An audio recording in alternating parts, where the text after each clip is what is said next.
Now we are ready to start. Speaker 1.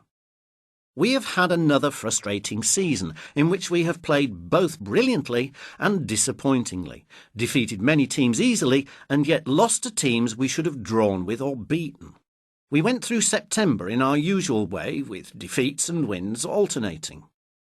The cup always seems to come too soon for us, and this year was no exception. We again went out early, on penalties after extra time, when we had led with only 5 minutes to go, but conceded a needless penalty. A comfortable 2-0 win over Highgate was followed by defeat away to Eton. Speaker 2. When we first came to rugby at Hampton, a lot of us had already played for clubs, but some of our forwards had never played before. We won our first match, setting us up for our winning time, which would last for 6 games. The last few minutes of this game were probably the scariest minutes of my life, and we were the only team in the school to beat them. We drew a great game against Tiffin, with only 1 loss this season. We think we have equalled the best ever record for our rugby team. Speaker 3. The season was not quite as successful as previous years, in that we failed to win the Middlesex Cup. But having said that, we only lost 1 match. Sadly, it was the only match that really counted. However, I think that this season will be remembered for the many brilliant individual performances of the year. Whilst there was obviously plenty of high-quality cricket played this season, it was above all good fun. At least it was fun until that very wet afternoon in Southgate. But I think we have just about managed to get over it now. Speaker 4. It was just over 4 weeks before we managed to get a game.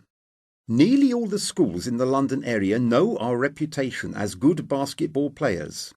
We may not have a large squad, but we have players who have great skills, with plenty of enthusiasm, with the will to learn and strong determination, helped by the good facilities we have at school.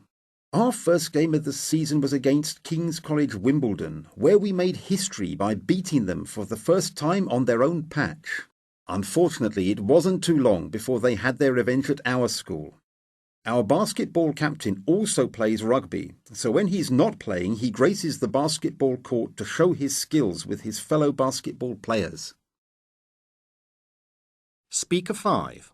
The results of the summer had indicated that there was much potential amongst the tennis players.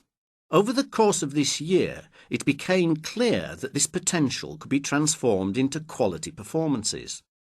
30 boys competed in 2 age groups during a day of excellent tennis. The event provided the opportunity for some of our more established players to fight it out head-to-head, and also allowed several new players to stake their claims for places in the demanding winter squads. We look forward to the chance to win the cup next year. Speaker 6. The past year has been a quiet year for swimming.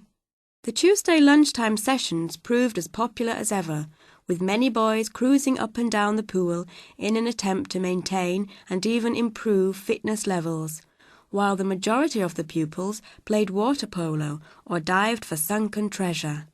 Much to our dismay, the championships were cancelled due to a lack of entries from the state sector. Fortunately, several of our best swimmers were selected to represent our school in the London Youth Games, where they acquitted themselves well.